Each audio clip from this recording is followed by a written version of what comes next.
একঘেয়ে দীঘা, মন্দারমণি, পুরী, দার্জিলিং এগুলো ঘুরে মন ভীষণ ক্লান্ত। নতুন কিছু অফবিট প্লেসের খোঁজ চাইছো তোমরা? চলো আজ নিয়ে যাব আমার এই ট্যুর ভিডিওতে, যেখানে দারিংবাড়ি, গোপালপুর, চিল্কা স্বস্তি রিসর্ট এবং ভুবনেশ্বরের নন্দনকানন ট্যুর করাতে। চলো, আমাদের জার্নিটা স্টার্ট হয়েছিল অ্যাকচুয়ালি মেদিনীপুর থেকে। আমাদের বাড়ি মেদিনীপুর। তো মেদিনীপুর থেকে আমরা আমাদের জার্নিটা স্টার্ট করেছি সকাল 6টায়, আর 12:30 নাগাদ আমরা ভুবনেশ্বর ক্রস করেছি। যেহেতু আমরা প্রাইভেট কার নিয়ে বেরিয়েছিলাম, তাই আমি রাস্তাটা এইভাবেই তোমাদের টাইম অনুযায়ী বলছি। তো 12:30টার দিকে আমরা ভুবনেশ্বর ক্রস করেছি। তারপর আমরা ঠিক 5:30 নাগাদ কি 6টা হবে এরকম টাইমে আমরা দারিংবাড়ির এই লোকেশনটাতে এসে দাঁড়াই এবং জিজ্ঞেস করি যে কতটা রাস্তা বা কি ব্যাপার, রাস্তা ভালো কিনা, যাওয়া যাবে কিনা। ওনারা আমাদের জানান যে খুব ভালো রাস্তা এবং যাওয়ার জন্যও খুব সুন্দর।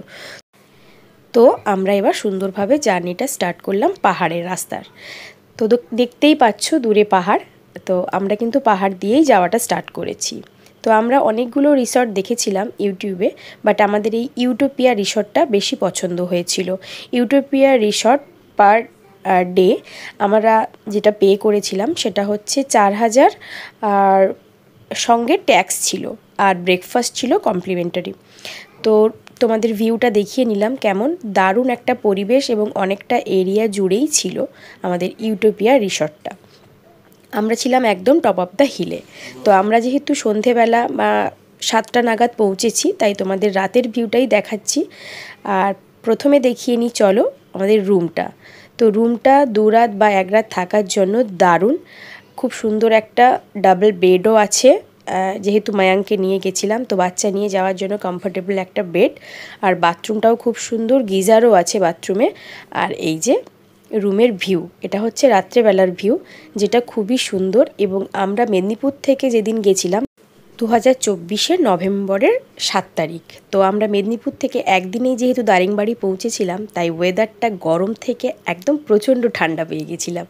তাই একটা অন্যই অনুভূতি হচ্ছিল। আমাদের প্ল্যান ছিল আমরা ফায়ার ক্যাম্প করব। যেহেতু আমাদের রাত হয়ে গেছিলো পৌঁছতে, তাই আর ফায়ার ক্যাম্প করিনি। একটু বসেছিলাম, বাইরের পরিবেশটা অনুভব করছিলাম, ঠান্ডা ঠান্ডা।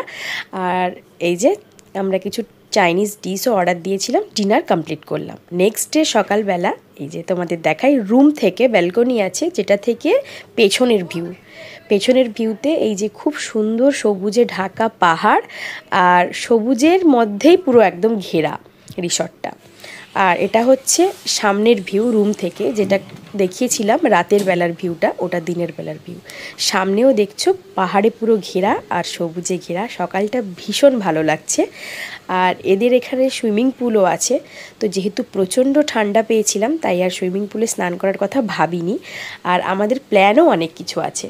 তো আমরা দারিংবাড়িতে 1 নাইট স্টে করে কমপ্লিমেন্টারি ব্রেকফাস্ট খেয়েই বেরিয়ে পড়েছিলাম আমরা আমাদের নেক্সট ডেস্টিনেশন গোপালপুরে। কিন্তু গোপালপুরে যাওয়ার আগে আমরা দারিংবাড়ির কিছু সাইট সিন ভিজিট করে তারপরে আমরা গোপালপুর পৌঁছবো, এটাই আমাদের প্ল্যান ছিল। তাই এখন একদম রেডি। ইউটোপিয়া রিসর্ট ছেড়ে আমরা প্রাকৃতিক দৃশ্য অনুভব করতে করতে যাচ্ছি এখন সাইট সিন করতে। তো আমরা এখন দারিংবাড়ি থেকে গোপালপুরের দিকে জার্নি স্টার্ট করেছি। তো যেতে যেতে আমরা দারিংবাড়ির কিছু সাইট সিন ভিজিট করে যাব। তো এখন যে আমরা হোটেলটাতে ছিলাম, সেখান থেকে আসার কিছুটা দূর আসলেই এই যে এদিকে উল্টো দিকে হচ্ছে রাস্তার পাইন ফরেস্ট, আর এদিকে হচ্ছে গোলমরিচ, কফি এসবের বাগান। গাড়ি আসছে, এইসবের বাগান। তো চলো এগুলো একটু দেখে নিই ভেতরে কি কি আছে। এখানে টিকিট করতে হয় 10 টাকা করে পার হেড। এখানে গোলমরিচ হয়েছে, দেখ গোলমরিচ হয়েছে, দেখ। হ্যাঁ, আমাদের ঘরেও হয়েছে। হ্যাঁ, আর এটা হচ্ছে কফি গাছ। তো এখানে কিন্তু গোলমরিচ গাছ, কফি গাছ সমস্ত কিছুই কিনতে পাওয়া যায়, তোমরা চাইলেই কিনতে পারো। ঠান্ডা ঠান্ডা ওয়েদারের মধ্যে এই কফি বাগান আর গোলমরিচ বাগানের ভেতরে একটা বেশ উষ্ণতা অনুভব করতে পাচ্ছি। তাই হাঁটতে হাঁটতে এগিয়ে গেলাম কফি বাগানের আরও ভেতরে যেতে দেখলাম একটা সুন্দর মনোরম পরিবেশ তৈরি করা। আরও ভালো লাগলো কি না, ওখানে আছে দারিংবাড়ি ক্যাফে। তো এখানে একটা ক্যাফেটেরিয়া আছে, আর আছে একটা সুন্দর পার্ক যেখানে বাচ্চারা টাইম স্পেন্ড করতে পারবে। বাট মায়াঙ্কের পার্ক খুব একটা পছন্দের নয়, তাই ও আমাদের মাঝখানেই ঘুরে বেড়া করছে। আর আমরা খেলাম ওখানকার অথেন্টিক একদম র কফি। তারপর এই যে কেন দারিংবাড়িকে কাশ্মীর বলা হয়েছে, ভিউগুলো শুধু দেখো তোমরা, পারলে নিশ্চয়ই ভিজিট করে এসো দারিংবাড়ি। আমরা একটা ওয়াটারফলসে যাচ্ছি, কিন্তু রাস্তাটা খুবই খতরনাক, তাই গাড়ি নিয়ে যাওয়াটা আমাদের কাছে টাফ হয়ে যাচ্ছে ব্যাপারটা। তো আমরা এখন এসেছি রেনবো ওয়াটারফলসে। মেন রোড থেকে এই 2 মিনিটের মতো রাস্তা, ওখানে লেখাই আছে। এবার জানাই, তোমাদের হাতে যদি দারিংবাড়িতে 2 থেকে 3 দিন থাকার আছে তবেই রেনবো ওয়াটারফলে যেও, কারণ ওটা অনেকটা টাইম লাগবে, কারণ ওটা অনেকটা নিচে। আমরা বেশি দূর যাইনি, হাফ রাস্তা থেকেই ফিরে এসেছি। আমরা যাচ্ছি এখন নেক্সট ওয়াটারফলসে। এখানে দারিংবাড়িতে এরকম ছোট ছোট অনেক ওয়াটারফলস আছে, টাইম থাকলে সবগুলো ভিজিট করো, না হলে যেগুলো মেন সেগুলো কয়েকটা করে নিও। আমরা এখন দাসিংবাড়ি যাচ্ছি। দাসিংবাড়িতে 1 কিলোমিটার ডিস্টেন্সেই হচ্ছে আমাদের ওয়াটারফলস। এই যে, তো এখানে বেশি ট্রেক করতে হবে না, স্টেপ করা আছে, আরামসেই আসতে পারা যাবে। তবে তাও বলবো বয়স্ক মানুষ আর যাদের হাঁটুর প্রবলেম ওনারা না আসলেই ভালো হয়। তাও যদি কারোর ইচ্ছে হয় অবশ্যই দেখে যেতে পারো। তারপরে আমাদের নেক্সট সাইট সিন হচ্ছে তপ্তপানি হট স্প্রিং। তো এখান থেকে গোপালপুর যাওয়ার ডিস্টেন্স খুব একটা নয়, তাই আমরা নেমে ঠাকুর দর্শন করলাম। ঠাকুর দর্শনের জন্য আমরা ভিতরে পৌঁছালাম।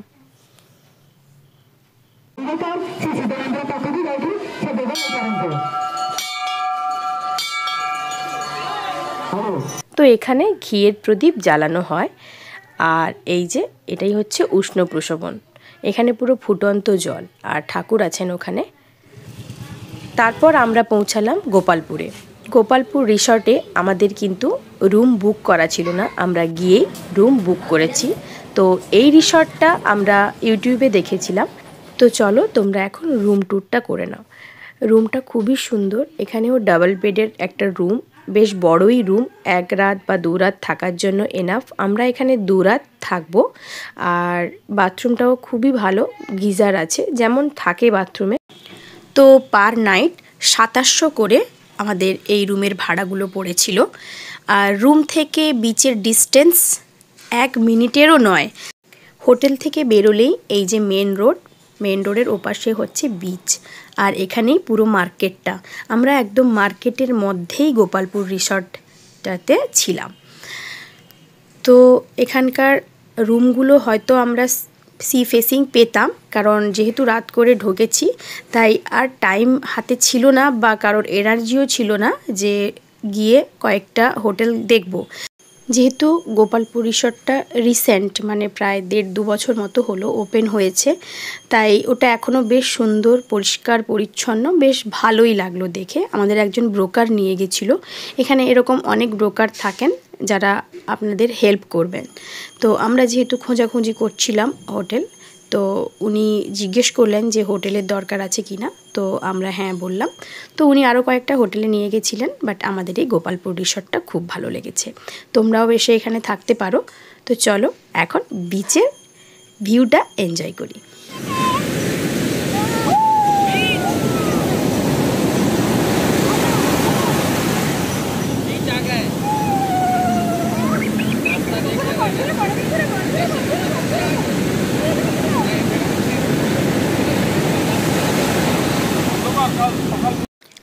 আমরা সি ফেসিং রুম পাইনি বলে মনটা একটু খারাপ হয়ে গেছিল, কিন্তু যখন ডিনার করতে গিয়ে জাম্বো সাইজের কাঁকড়া অর্ডার দিই, কাঁকড়াটা খেয়ে আমাদের মন এতটাই খুশি হয়ে গেছিলো যে গোপালপুর রিসর্টে থাকা আমাদের সত্যিই সার্থক মনে হলো। কারণ আমরা অ্যাকচুয়ালি গোপালপুরের কাঁকড়া বা চিল্কার কাঁকড়াটা খাওয়ার আগ্রহতে এসেছিলাম, কারণ আমরা তো বিচ অনেক জায়গাতেই ঘুরেছি, বাট গোপালপুর বিচটা সত্যিই ভালো। বাট আমরা এসেছিলাম ফ্রেশ এই চিল্কার কাঁকড়া, গোপালপুরের কাঁকড়া খাবো বলে। এখানে এসে সত্যিই ভালোভাবে খেতে পারলাম। পার পিস ছিল 500 টাকা প্লাস ট্যাক্স। আর এখানকার সত্যি বলছি ব্রেকফাস্ট, লাঞ্চ, ডিনার প্রত্যেকটা মেনিউ কিন্তু দারুণ। তোমরা যদি কখনো আসো অবশ্যই খাওয়াটা ট্রাই করবে। নেক্সট দিন সকালে আমরা গোপালপুর রিসর্টটা একটু ভালোভাবে ঘুরে দেখে বেরিয়ে পড়লাম গোপালপুরের সাইট সিন করতে। সাইট সিন করতে আমরা ফার্স্টে গেলাম তারাতারিণী মায়ের মন্দিরে। তো এখানে মন্দিরে পুজো দেব, তার জন্য ডালা নিলাম। আর গোপালপুর থেকে 30 কিলোমিটার দূরে তারাতারিণী মায়ের মন্দির। তো ওইখানে আমরা রোপওয়ে করে এখন ওপরে যাব।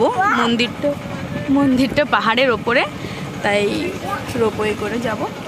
তো চলো যাওয়া যাক। এখানে টিকিট কাউন্টার আছে। আসতে কি ভাবলি তুই?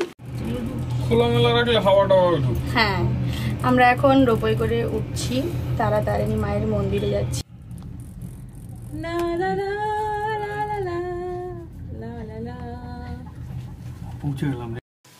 তো আমরা ফাইনালি রোপওয়ে করে এসে পৌঁছালাম তারাতারিণী মায়ের মন্দিরে।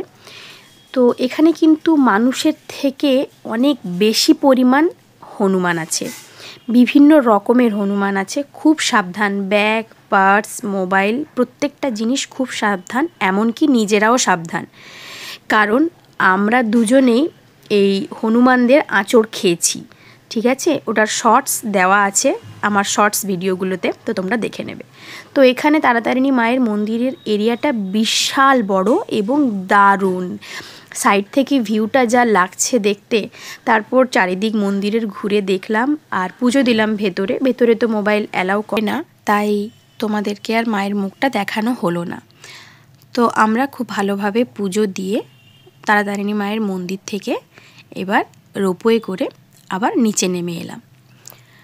তো আমাদের প্ল্যান আছে আমরা কোথাও একটা খাওয়া দাওয়া করব।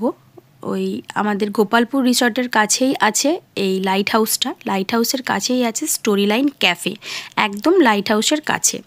তো ওখানে আমরা গেলাম এই কিছু স্ন্যাক্স বা কিছু টিফিন এরকম করব বলে। বাট ওখানকার যে ভিউটা গোপালপুরের, শুধু দেখো তোমরা, দারুণ। গোপালপুরের পুরো নীল জল একদম দেখা যাচ্ছে। আর ওপেন ক্যাফে যেহেতু, তাই আমরা ওখানে বসে অনেকক্ষণ ভিউ এনজয় করেছি। তোমরা যদি কখনো আসো এই ক্যাফেটাতে, তাহলে অবশ্যই লেমন চিকেনটা ট্রাই করবে। ওটা খুব ভালো বানিয়েছিল, আমাদের ভালো লেগেছিল। তো আরও অনেক কিছু আমরা অর্ডার দিয়েছিলাম। আর তোমাদের জানানোর কারণ হচ্ছে স্টোরি লাইন ক্যাফেটা একদম গোপালপুর রিসর্টের কাছেই দারুণ একটা রেস্টুরেন্ট। তারপর আমরা ফিরলাম হোটেলে, আমাদের রিসর্টে, গোপালপুর রিসর্টে। তো গোপালপুর রিসর্টে ফেরার পরে এখানকার সুইমিং পুলে আমরা স্নান করবো না, এটা তো হতে পারে না, তাই সবাই মিলে স্নান করলাম পাগলের মতো, সবাই, প্রত্যেকে।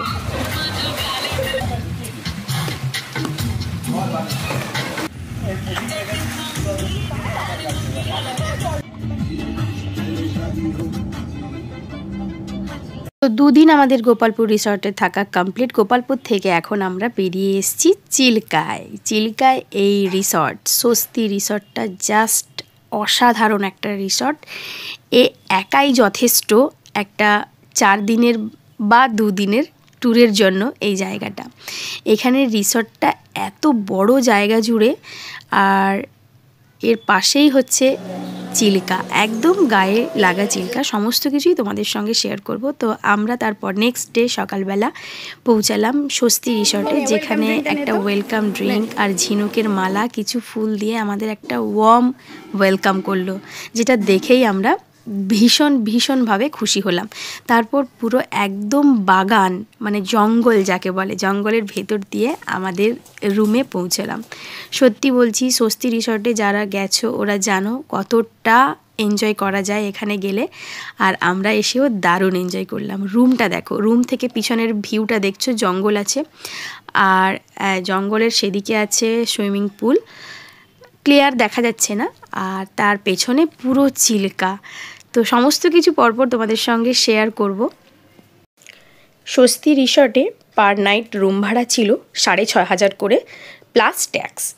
তো রুমটা পুরো জঙ্গলের মধ্যে, 2 সাইডে ঘন জঙ্গল, তার মাঝখানে হচ্ছে গিয়ে রিসর্ট।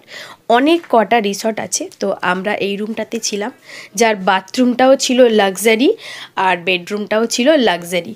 তো 5 স্টার রিসর্ট ছিল, অবভিয়াসলি লাক্সারি তো হবেই। তো আমরা দারুণ এনজয় করেছিলাম। আমরা পৌঁছানোর সাথে সাথে যেহেতু আমরা একটু ব্রেকফাস্ট টাইমটা পার করে গেছিলাম, তাই কমপ্লিমেন্টারিটা ওটার সঙ্গেই অ্যাড হয়ে গেছিলো, তাই ওটা আমাদের দিল। তারপরে চলে গেছিলাম লাঞ্চ করতে, কারণ লাঞ্চ টাইম হয়ে গেছিলো। লাঞ্চ করতেও গেলাম বেশ কয়েকটা, এখানে পায়ে হেঁটেও যাওয়া যায়, আবার সাইকেলও আছে, সাইকেল করেও সুন্দরভাবে ঘোরা যায়। তো ওখানে গিয়ে আমরা লাঞ্চ অর্ডার দিলাম। লাঞ্চের মেনুগুলোও ছিল অসাধারণ, আর আমরা চুজ করেছিলাম যেগুলো, সেগুলোও ছিল দারুণ খেতে। তো কাঁকড়া আমরা যেহেতু গোপালপুরে খেয়ে এসেছিলাম, তাই এখানে আর কাঁকড়া ট্রাই করলাম না, কারণ দারুণ একটা মানে টেস্ট পেয়েছি গোপালপুরের কাঁকড়া থেকে, তাই আর নতুন করে কাঁকড়া টেস্ট করলাম না। তো এখানে অন্যান্য রকমের প্ল্যাটারগুলো ট্রাই করেছিলাম, যেটা ছিল অসাধারণ। আর ভেজও নিয়েছিলাম, নন ভেজও। এই যে একটা প্ল্যাটার ছিল, এটাও খুবই সুন্দর খেতে। আর এই যে বালি প্রনটা, এটা মাস্ট ট্রাই করবে তোমরা গেলে। আর আমরা মাটন নিয়েছিলাম, আরও অনেক কিছু ছিল, বিরিয়ানিও নিয়েছিলাম। তো ভালোভাবে পেট ভরে লাঞ্চ করে আমরা বেরিয়ে পড়লাম। ওদের পার্সোনাল বিচ দিয়ে যাওয়া যায় চিল্কাতে। ওই চিল্কায় স্পিড বোট করে আমরা যাচ্ছিলাম কালিজাই মায়ের মন্দিরে। এখানেও সাইট সিন করা যায় এবং সমস্ত কিছুই এদের এরিয়ার মধ্যে। স্পিড বোটটার ভাড়া নিয়েছিল 4500 টাকা।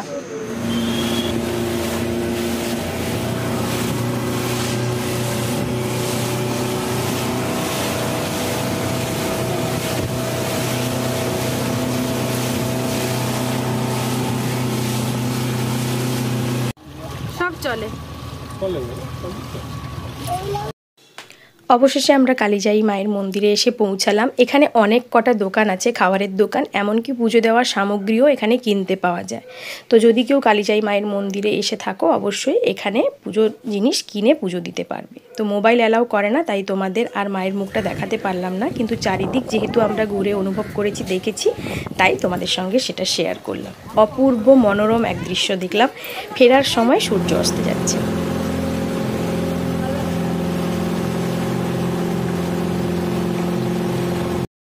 রিসর্টে ফিরে আর বেশি দেরি করলাম না, ড্রেস চেঞ্জ করে সুইমিং ড্রেসটা লাগিয়ে পৌঁছে গেলাম কোথায়, চলো দেখাই। পুরো হেভেন। এই যে অনেকটা বড় এরিয়া জুড়ে এদের সুইমিং পুলটা। সুইমিং পুলের পাশে দেখছো ছোট ছোট কটেজ মতো করা আছে, এখানেও থাকা যায়, অবশ্যই থাকার জন্যই কটেজ। তো আমরা দেরি না করে সবাই ঝুপঝুপ করে জলে জাম্প দিয়ে স্নানটা করে নিলাম। সন্ধ্যের সময় আমরা নেমেছিলাম, প্রায় 8:30 9টার দিকে আমরা উঠেছি। এত স্নান করেছি, তারপরে আর ভিডিও করা যায়নি। আরেকজন নামবে করছে, ফাইনালি নেমেও গেছে। তো সত্যি বলছি, স্বস্তি রিসর্টে 2 দিন বা 3 দিন থাকার জন্য দারুণ পরিবেশ। তো ওখান থেকে আমরা স্নান করে উঠে স্বস্তি রিসর্টের মধ্যেই একটা ক্যাফেটেরিয়া আছে, ওখানে গেলাম। ওখানে গিয়ে কিছু স্ন্যাক্স বা কফি এরকম খাবো প্ল্যান করে গেছিলাম। তো এখানে দেখলাম ফুচকাও পাওয়া যায়। তো যেহেতু আমরা হেভি লাঞ্চ করেছিলাম, তাই টুকটাক খাবো বলে গিয়ে কফি, তারপরে হট চকলেট উইথ ব্রাউনি, এগুলো অর্ডার দিচ্ছিলাম। তোমরা আসলে কিন্তু এই চিকেন কাটলেটটা অর্ডার দিতে একদম ভুলবে না। আর রাতে মায়াঙ্কের জন্য অর্ডার দিয়েছিলাম পনির বাটার মশলা আর রুটি। তো রাত্রের পরিবেশ অনুভব করে আমরা দারুণ একটা ঘুম দিলাম। সকালে কমপ্লিমেন্টারি ব্রেকফাস্টে অনেক হিউজ আইটেম ছিল, ওগুলো খেলাম। খেয়ে আমরা বেরিয়ে পড়লাম ভুবনেশ্বরের নন্দনকাননে এসে পৌঁছালাম, কারণ মায়াঙ্কে অনেক দিন থেকেই জু দেখানোর আমাদের ইচ্ছে ছিল।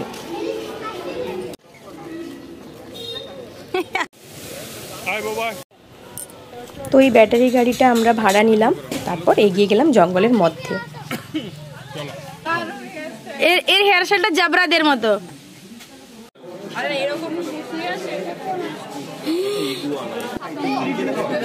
পাইথন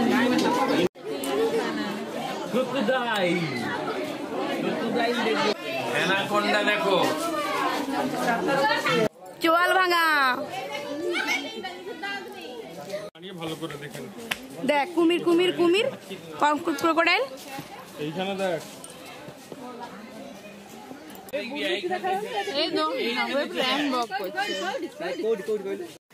তো আরও অনেক কিছু দেখেছি, হাতি, সিংহ। তো এত বড় ভিডিও হয়ে যাবে, তাই আর আমি বেশি বাড়ালাম না। তোমরাও পারলে নন্দনকানন কচিকাঁচাদের ঘুরিয়ে আনো। তো চলো, কেমন লাগলো আজকের এই ট্যুর ব্লগটা অবশ্যই কমেন্ট করে জানাবে। কিছু ইনফরমেশান জানার থাকলে অবশ্যই কমেন্ট করবে। তো আজকের মতো টাটা।